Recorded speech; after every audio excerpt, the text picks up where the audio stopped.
Assalamul ladzi jaa min a'maqil qalb. Uhayyikum bitahiyyatin islamiyyah. Tahiyyatan min indillahi azza wa jalla. Tahiyyata ahlil jinan. Assalamu alaikum warahmatullahi wabarakatuh.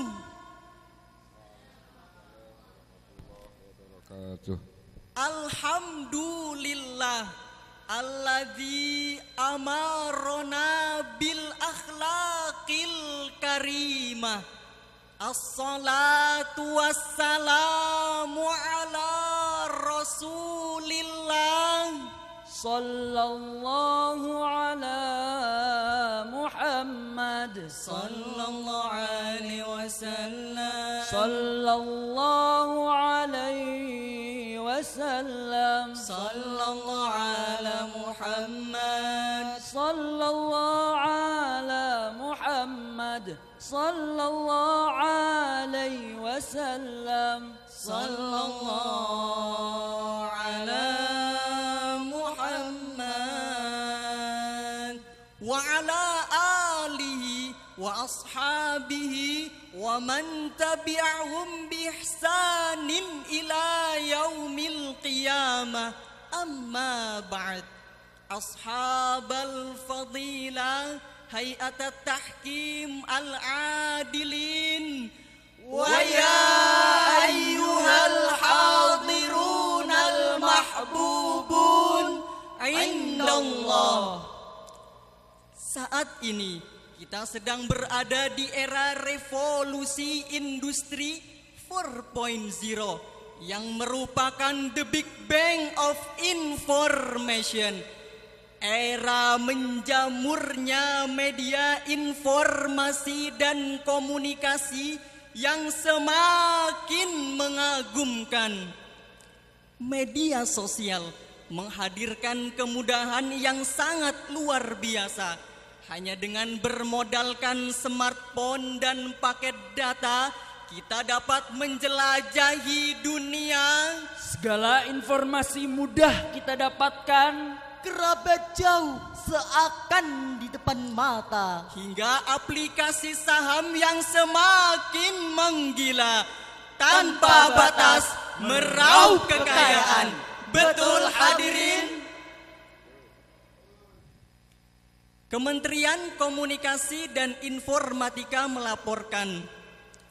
Kementerian Komunikasi dan Informatika melaporkan bahwa pengguna internet di Indonesia diperkirakan mencapai 197 juta jiwa. Namun sayang hadirin, para pengguna media sosial mulai mengabaikan nilai-nilai moral dan etika. Kita perhatikan banyak tayangan kekerasan yang merajalela, tontonan negatif yang dapat merusak mata, aktivitas dunia maya mengalahkan dunia nyata, bahkan hadirin oknum-oknum yang tak bertanggung jawab yang semakin durjana. Untuk itu, pada momentum yang penuh dengan ukhuwah ini, perkenankanlah kami membawakan syarahan Al-Quran yang berjudul Etika Berteknologi dalam Konsep Al-Quran, dengan rujukan firman Allah dalam Al-Quran surat Al-Hujurat ayat 6 sebagai berikut. A'udzu billahi minasy syaithanir rajim.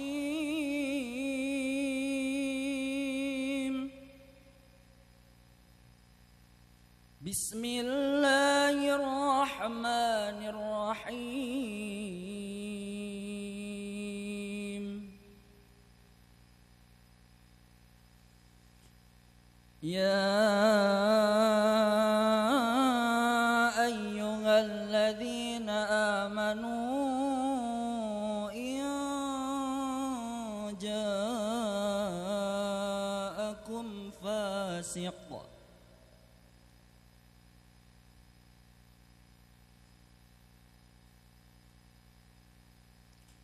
إن جاءكم فاسق بنبأ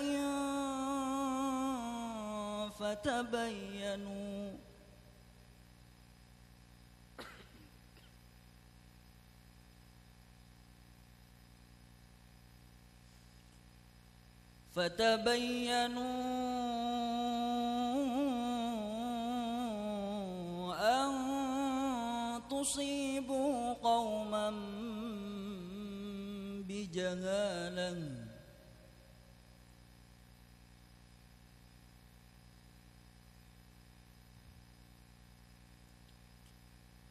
أن تصيبوا قوما بجهالة فتصبحوا على ما فعلتم نادمين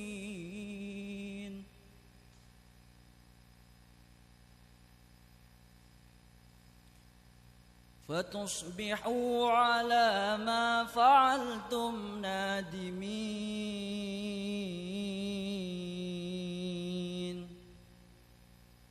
Aku berlindung kepada Allah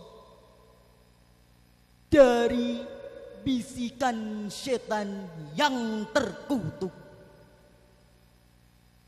Dengan menyebut nama Allah yang Maha Pengasih lagi Maha Penyayang.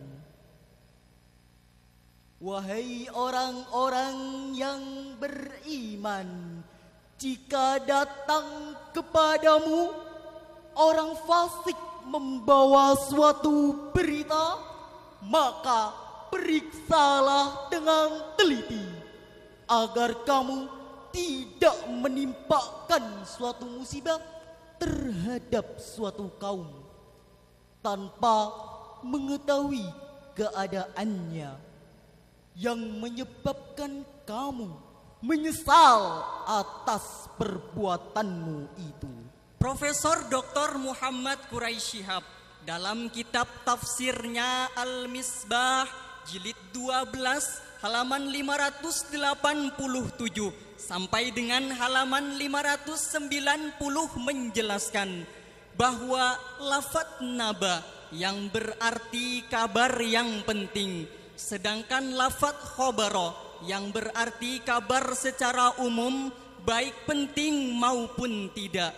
Ayat ini memberikan pesan penting bagi kita akan pentingnya memilih informasi yang dapat kita terima dan memilah pula informasi yang dapat kita percayai. Sedangkan hadirin, menurut ilmu ma'ani, ayat ini merupakan jumlah insyaiyah yang mengandung suatu instruksi. Sedangkan asbabun nuzul ayat ini sebagaimana yang diriwayatkan oleh Imam At-Tabrani yang bersumber dari Jabir bin Abdillah dan Ummu Salamah berkenaan dengan kebohongan yang disampaikan oleh Al-Walid bin Utbah kepada Rasulullah ketika Rasulullah hampir terprovokasi melakukan tindakan destruksi, maka turunlah teguran, In ja'akum fasiqun binaba'in fatabayyanu. Jika datang kepadamu orang fasik membawa suatu berita, maka bertabayunlah. Dewan Hakim yang kami muliakan, para hadirin sebangsa dan seiman yang kami banggakan.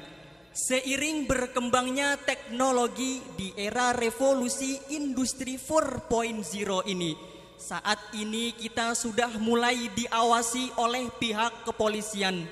Liputan6.com melaporkan, Badan Riset Kriminal telah menerapkan program polisi virtual yang telah diberlakukan sejak tanggal 24 Februari tahun 2021.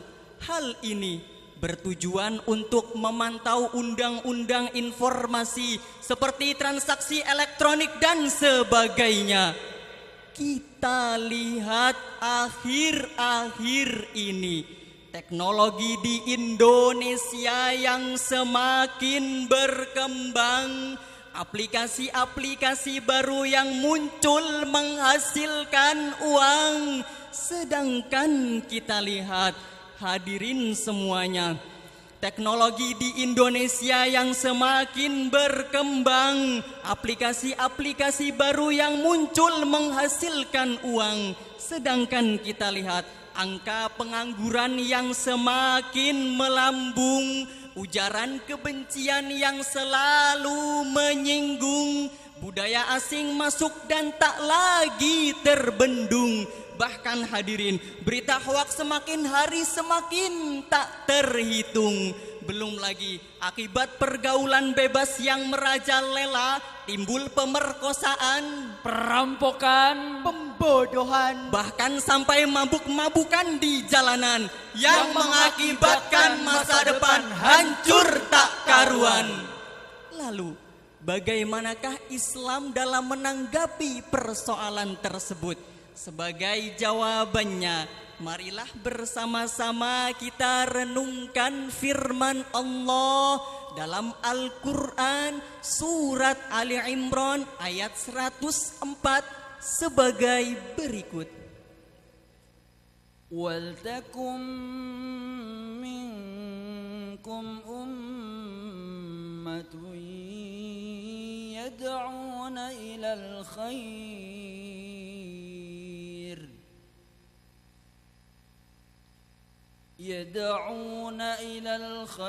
ويأمرون بالمعروف وينهون عن المنكر وأولئك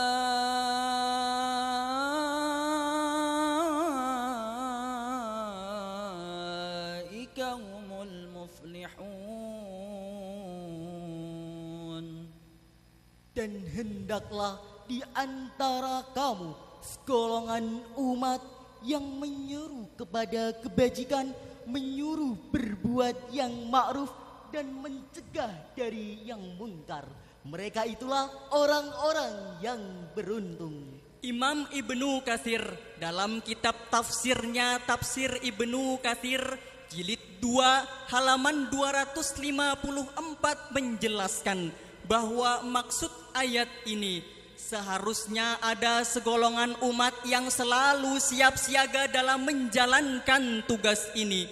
Meskipun hadirin, tugas ini merupakan kewajiban bagi setiap individu, sebagaimana yang dijelaskan dalam kitab Sahih Muslim yang diriwayatkan oleh Abu Hurairah radhiyallahu an. Ia berkata, Rasulullah sallallahu alaihi wasallam bersabda, barang siapa di antara kalian yang melihat suatu kemungkaran, maka hendaklah ia mengubah dengan tangannya. Apabila ia tidak mampu, maka hendaklah ia mengubah dengan lisannya. Dan apabila ia tidak mampu, maka hendaklah ia mengingkari dengan hatinya. Dan itu adalah selemah-lemahnya iman. Dewan juri yang kami muliakan, para hadirin yang kami banggakan, Allah Subhanahu wa Ta'ala memerintahkan kepada orang mukmin untuk berbuat kebaikan, menyuruh kepada perbuatan yang ma'ruf dan mencegah dari perbuatan yang mungkar. Sungguh orang yang mampu menjalankan ketiga hal tersebut akan mendapatkan kedudukan tinggi di hadapan Allah dan keselamatan di dunia dan akhirat. Dari ungkapan tadi dapat kami tarik mutiara kesimpulan menjadi 3. Yang pertama, pengguna media sosial mulai mengabaikan nilai-nilai moral dan etika. Yang kedua, iman dan takwa adalah kunci kesuksesan dalam membentengi diri di era revolusi industri 4.0. Dan yang ketiga, menyuruh manusia berbuat kebaikan. Menyuruh berbuat yang ma'ruf. Dan mencegah dari yang munkar. Dan itu adalah kunci keselamatan dunia dan akhirat. Sepakat? Jalan-jalan ke kota baru. Di rumah nenek langsung dimasakin. Jika ingin Indonesia maju, kuncinya gunakan teknologi sebaik mungkin. Kafaina kalamana fi hadhil fursatin nafisah. idza wajadtum minna al-akhta'a fanarju minkumul 'afw. Ilal liqa. Wassalamu alaikum warahmatullahi wabarakatuh.